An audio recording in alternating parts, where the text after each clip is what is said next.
puedes tener paz en la tormenta, fe y esperanza cuando no puedas seguir.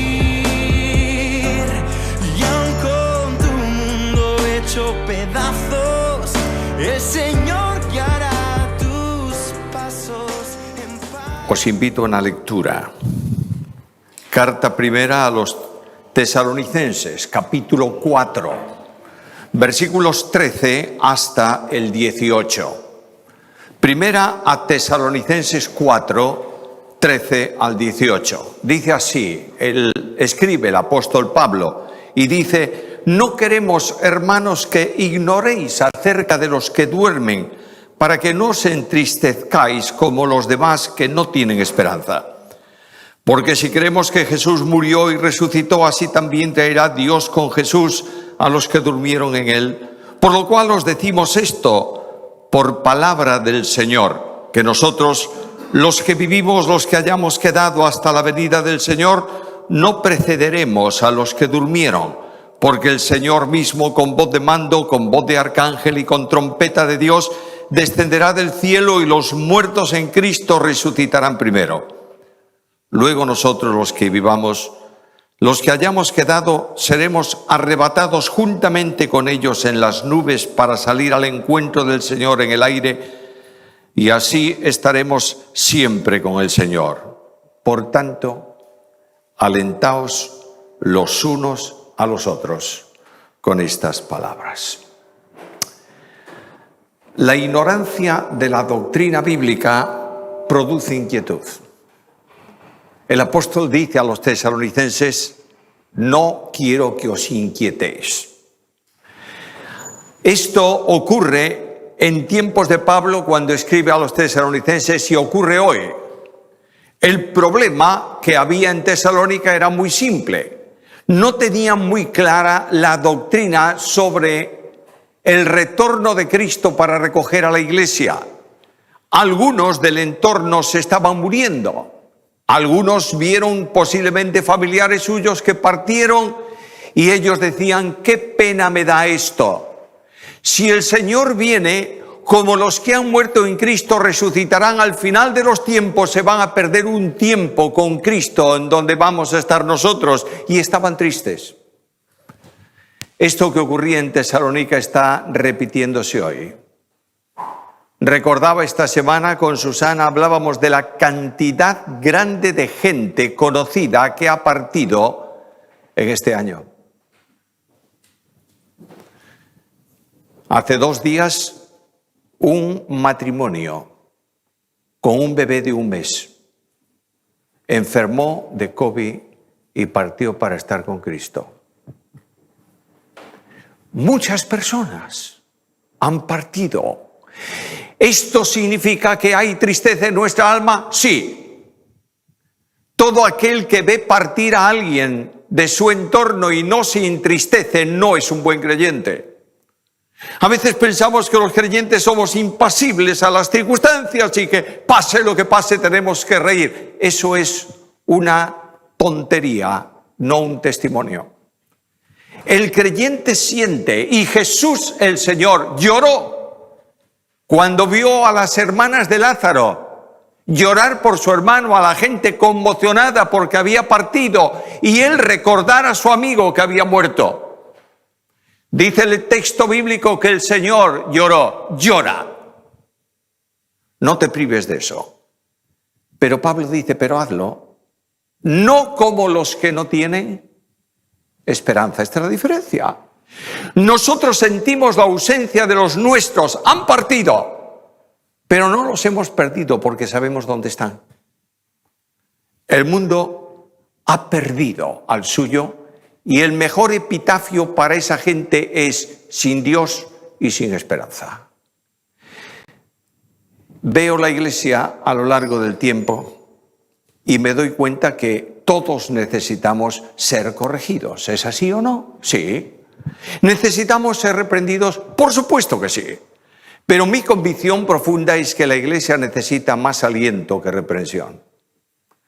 Y estamos pasando por momentos de crisis y necesitamos ser alentados. Por eso, orando al Señor, pensé que sería bueno que tanto este domingo como el último de este mes, en donde el Señor me permitirá, si estoy aquí, tener el ministerio, quiero daros 2 mensajes de aliento. El primero tiene que ver con la venida del Señor, lo hemos leído esta mañana. Y hay 3 cosas en el pasaje que quiero recordaros. Primeramente, la promesa. Dios prometió volver. Cristo prometió venir a buscar los suyos. Segundo, el cumplimiento de esa promesa, descrita por Pablo en palabras, en frases cortas pero concisas. Y finalmente, el aliento que eso produce o debe producir en mi alma y en la vuestra esta mañana. Primeramente, la promesa. Pablo dice, no quiero que ignoréis. Leemos la Biblia. Muchas veces pasamos por encima de pasajes, pero pasamos por encima de ellos corriendo a toda velocidad y no nos damos cuenta del tesoro que hay ahí. Lo que pide Pablo es que no ignore nadie la situación de los creyentes que han partido de esta vida y están con Cristo. La Biblia enseña, es palabra del Señor, dice Pablo aquí, no es un pensamiento de Pablo, como algunos dicen, no es un invento de la iglesia, no es una forma de pensamiento de algún tipo de teología. El apóstol dice, esto que quiero deciros es palabra del Señor. Y voy a la Biblia y digo, Pablo, ¿estás cierto en que es palabra del Señor lo que vas a enseñar? Y me voy a la promesa de Cristo y abro Juan capítulo 14, versículos 1 al 4 y leo estas palabras. No se turbe vuestro corazón, creéis en Dios, creed también en mí. En la casa de mi Padre hay muchas moradas, si así no fuera os lo hubiera dicho. Voy pues a preparar lugar para vosotros, y si me fuese y preparase lugar, vendré otra vez y os tomaré a mí mismo, para que donde yo estoy, vosotros estéis conmigo. ¡Ah, qué fantástico, Señor! Pero Cristo añade, y sabéis a dónde voy, y sabéis el camino. Cristo promete, ¿crees que no lo va a cumplir? Me voy al libro de Hechos, capítulo 1. Describe la ascensión de Cristo a los cielos, y los ángeles descienden del cielo y dicen a aquellos que están viendo ese acontecimiento, le dice, varones galileos, ¿qué estáis mirando al cielo? Este mismo Jesús que fue de vosotros al cielo, así vendrá, como le habéis visto ir. Y la Biblia me dice, toda palabra dada por ángeles ha tenido cumplimiento. Y digo, el Señor dijo, viene, los ángeles confirman.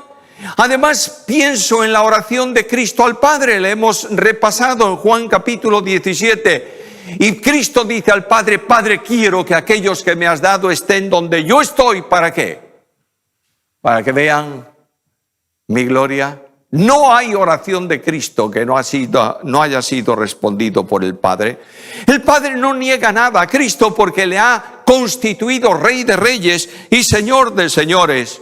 Sigo por el Nuevo Testamento, leo todas las cartas y en todos los escritos está contenida la verdad de que Cristo viene a buscar a la iglesia. Pablo la enseña en sus escritos, Santiago la menciona en su carta en el capítulo 5, el apóstol Pedro exactamente igual, Juan en el Apocalipsis, Judas en su epístola, en la carta a los Hebreos. En todos los escritos del Nuevo Testamento se nos dice, Cristo viene a buscaros.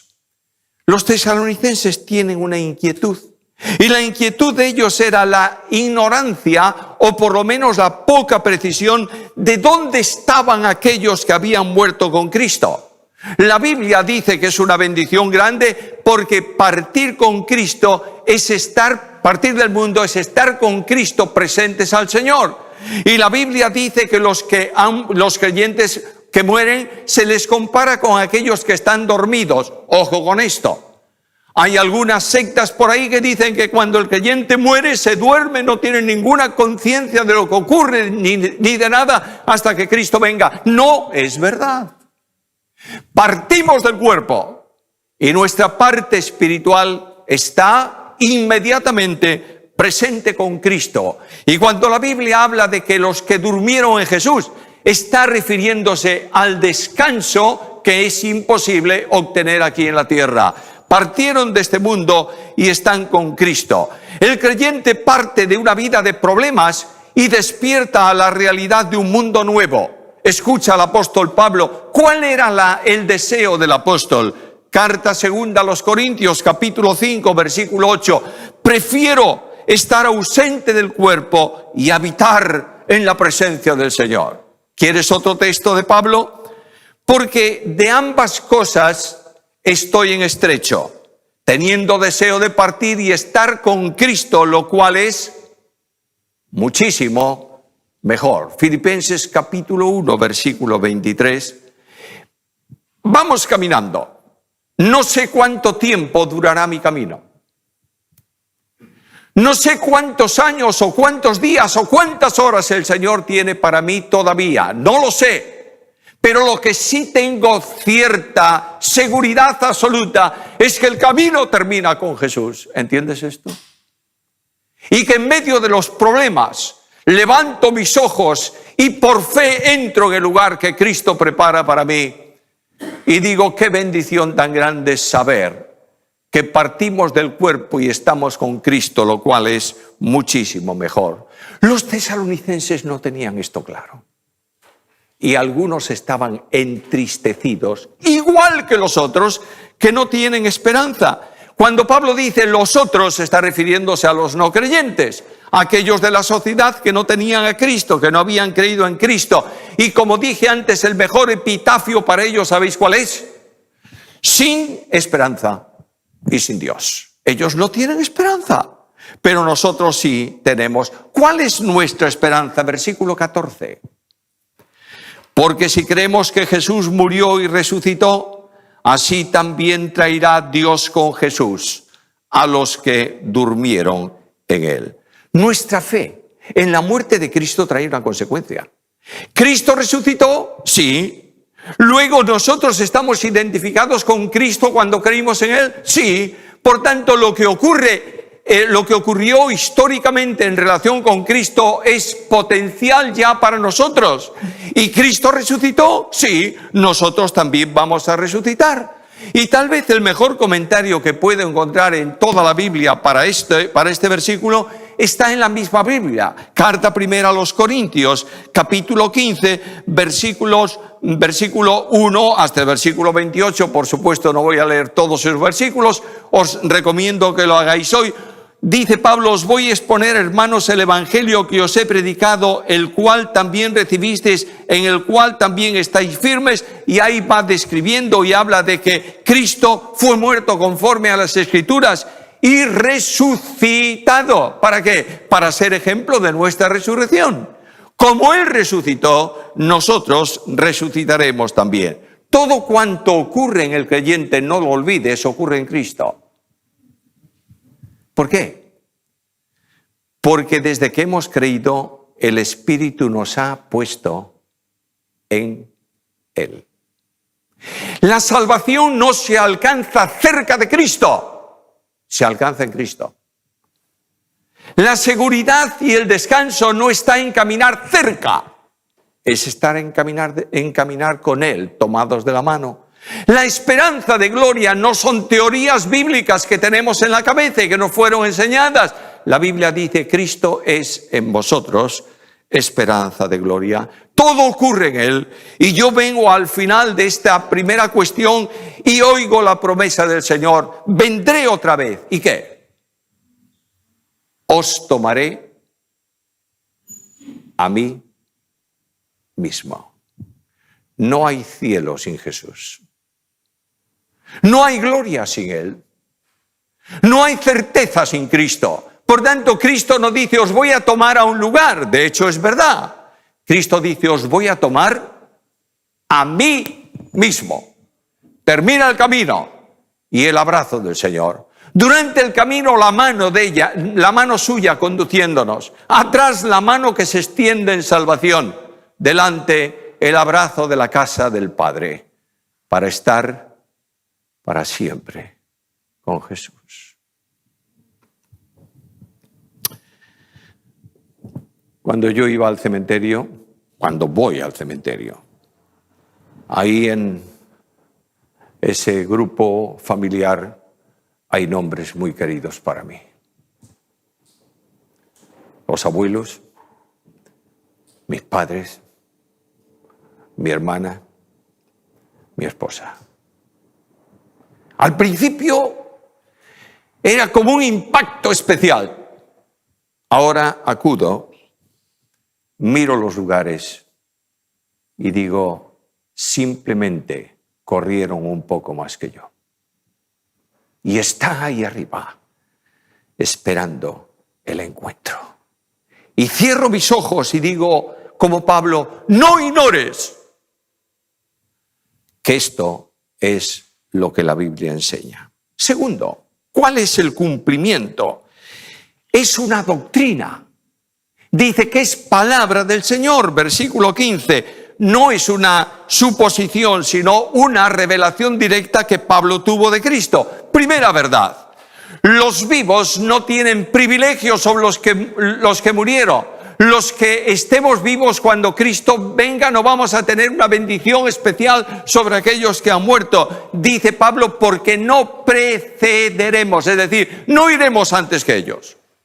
Todo cuanto tiene que ver con la iglesia ocurre con el cuerpo, no con la individualidad. La iglesia es un cuerpo en Cristo. Todo lo que tiene que ver con ella tiene que ver con los creyentes. Y ahora Pablo describe sintéticamente el momento en que Cristo venga a buscarnos para estar con Él. La primera cuestión que descubro en el pasaje es que ese hecho es un hecho de la omnipotencia de Dios. Miro el versículo y leo que descenderá del cielo con voz de mando. La voz de mando se produce en la experiencia de la vida de Cristo con la resurrección de los muertos. Cristo va a la tumba de Lázaro. Cristo pregunta primero, ¿dónde le pusisteis? Le llevan al sitio donde está Jesús. La piedra del sepulcro se abre y Cristo ordena con su omnipotente autoridad y soberanía a Lázaro, Lázaro, ven fuera. Y el que estaba dentro apareció fuera. Es la omnipotencia de Dios. Agustín de Hipona dice que si cuando Cristo venga no mencionase el nombre personal de cada uno, resucitarían todos los muertos. Pero Cristo conoce a los suyos y nos llama, y la tierra entrega el cuerpo de los que estaban allí, es decir, no el mismo cuerpo, eso ha desaparecido, es simbólicamente los espíritus que bajan, la parte espiritual del hombre que está con Cristo baja con él y recibe el cuerpo glorioso de resurrección para que estemos para siempre con Jesús. Voz de autoridad. ¿Quién puede imponerse a esa voz? ¿Qué sepulcro puede impedir la resurrección de los suyos? ¿Qué demonio puede sujetar a la iglesia para que no ocurra esto? Cristo viene y dice Pablo, esto es palabra del Señor, es doctrina del Señor, voz de mando. En segundo lugar aparece la voz o la operación de la soberanía de Dios. Dice el texto bíblico que viene también con voz de arcángel. Los arcángeles en la Biblia describen al grupo de ángeles que que conduce, que orienta, los jefes de los ángeles. Normalmente en la Biblia se habla de arcángel en relación con actos de soberanía. Dios colocó arcángeles frente al árbol de la vida. Dios sitúa a esos arcángeles como elementos de custodia del pueblo de Dios. La Biblia menciona el nombre de uno de ellos, es posible que haya más, pero el arcángel es símbolo de la autoridad del rey que viene. Viene el que tiene el nombre supremo de autoridad. ¿Lo entiendes? ¿Recuerdas eso?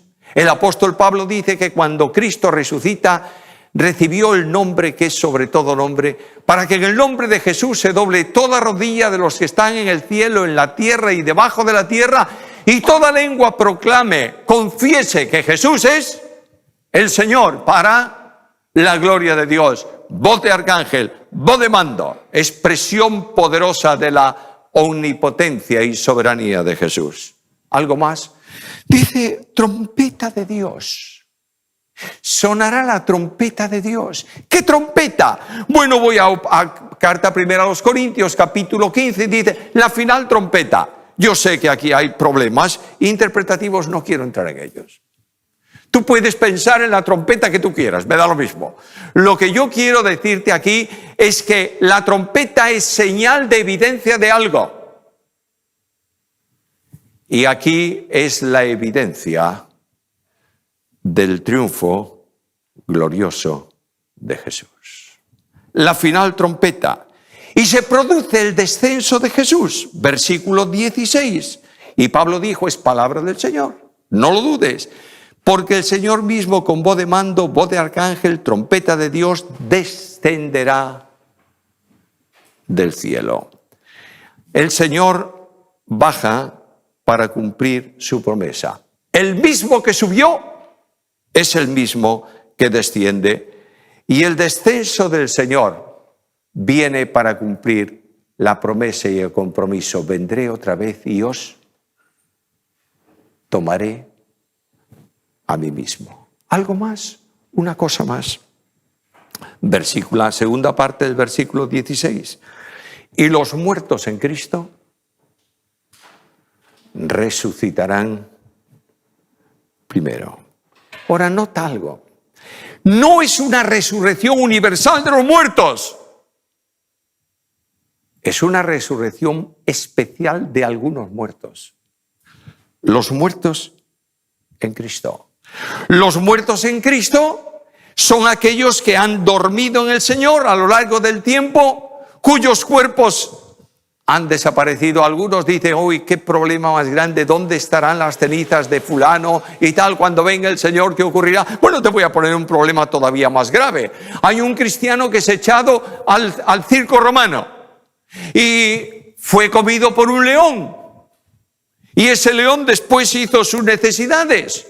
Y eso fue absorbido por una planta. Y así sucede. ¿Dónde está ese cuerpo? El grano que se entierra no es el que sale, sino que es el elemento que se pone en la tierra. No creas que vamos a resucitar. ¿Estás muy satisfecho de tu cuerpo físico? Yo no, pero yo creo que nadie. Especialmente las mujeres nunca están satisfechas de su cuerpo físico. Pero viene... ¿Tú crees que va a ser así? Ay, vi a fulano en el cielo, resulta que está un poco más delgado. No pienses eso. Vamos a recibir un cuerpo semejante al cuerpo del Señor resucitado, y este es un aliento tremendo. Los creyentes que han dormido en Cristo despiertan para estar con Jesús. El descenso de Cristo es con el espíritu de los que han muerto. ¡Qué bendición tan grande! Hay un himno viejo, bueno, antiguo, que dice, reunido a los míos seré. Mi carrera a su fin toca ya, y a mi hogar celestial entraré, donde gozo y descanso allí habrá. ¡Qué bendición! ¡Qué tremenda experiencia y qué esperanza tan profunda! Pero permíteme decirte algo más. Alguien puede estar diciendo, bueno, ¿y cómo seremos? ¿De qué manera seremos? ¿Quieres abrir tu Biblia, si la tienes ahí, en la carta primera a los Corintios, capítulo 15? Porque aquí no expresa Pablo de que seremos transformados, tanto no se extiende en esto, pero lo hace en la carta primera a los Corintios. Y habla de que cuando Cristo venga, nuestros cuerpos serán transformados. Y algunos de los corintios decían, ¿y cómo van a ser? Y Pablo le dice, escucha, versículo 42 del capítulo 15, así también en la resurrección de los muertos se siembra en corrupción, resucita en incorrupción. Dicen los médicos, yo no tengo ni idea de eso, por eso Dios me libre de hablar de medicina desde el púlpito, por supuesto, no lo voy a hacer nunca. Pero dicen los médicos que a partir de una edad, 40 años o no sé cuánto, las células nuestras ya no se renuevan. Bueno, puede ser. Pero lo que sí es cierto es que en cuanto el cerebro detiene su funcionamiento y el cuerpo muere, comienza la corrupción. Y aquella persona que es puesta en la tumba, hermosa en sus años, se convierte en polvo. Y dice el apóstol, resucita en corrupción. No es que no vaya a ser afectado por la corrupción, es que no hay corrupción para ellos.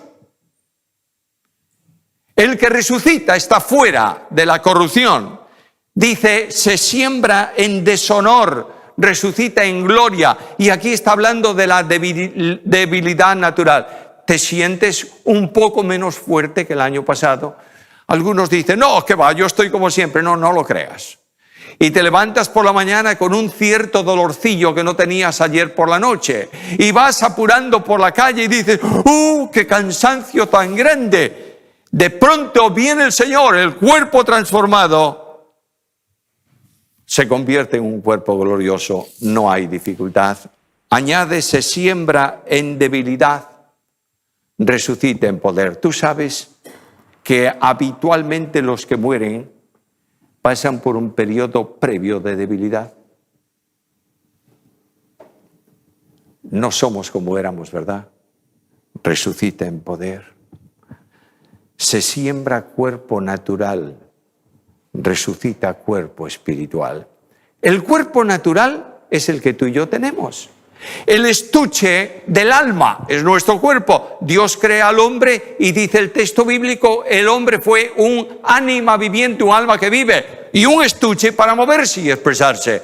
Y de pronto Cristo viene y el cuerpo del creyente se transforma a un cuerpo glorioso, espiritual, estuche de la parte más elevada del espíritu del hombre, para poder disfrutar en una panorámica nueva, en un mundo nuevo, en una velocidad nueva. El cuerpo que resucita está mucho más cerca de la energía que de la materia, pero sigue siendo materia. Nadie piense que Dios nos va a volver espíritus. Resucitamos en una transformación admirable para conocernos todos en la presencia del Señor y estar para siempre con Jesús.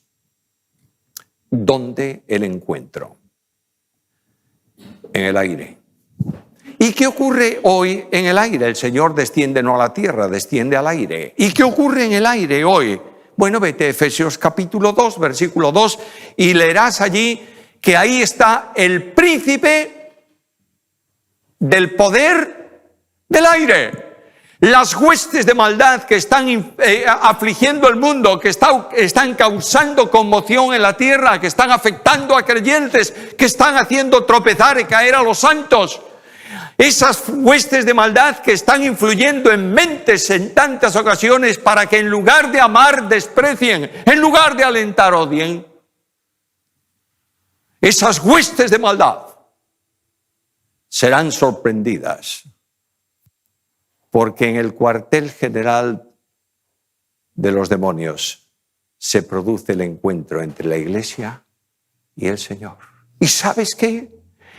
Esa cruz cuestionada, esa operación de salvación cuestionada en el mundo de hoy va a ser expresada cósmicamente a ángeles y demonios, hombres y universo, como la gran victoria de Dios.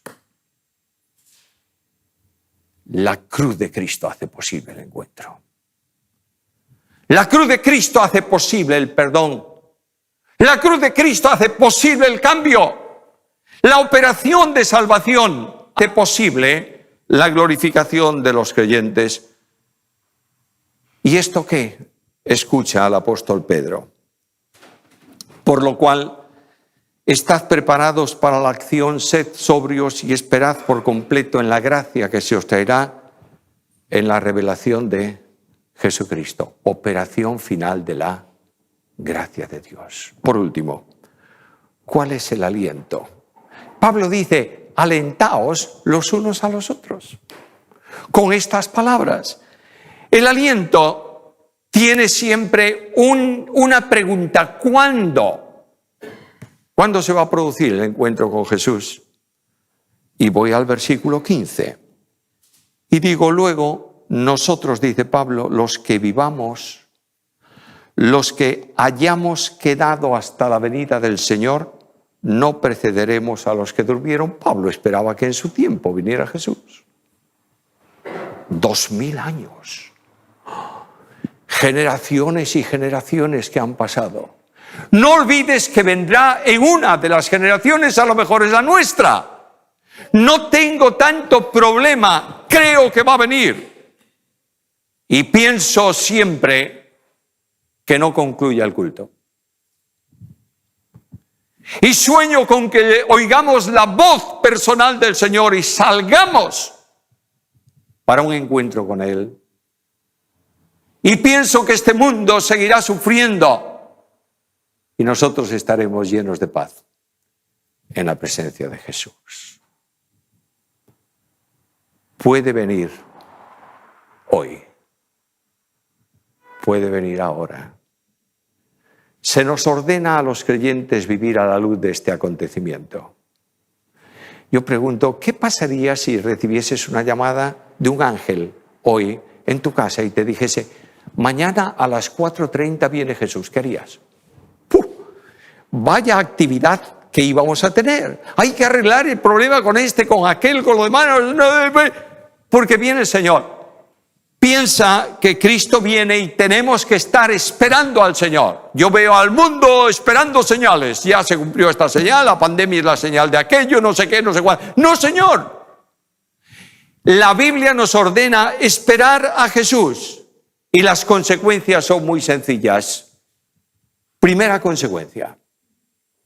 Si tú no tienes a Cristo, no has dado tu vida a Jesús, no lo has recibido como Salvador personal, este acontecimiento no será para ti. Es para los que duermen y para los que viven en Cristo.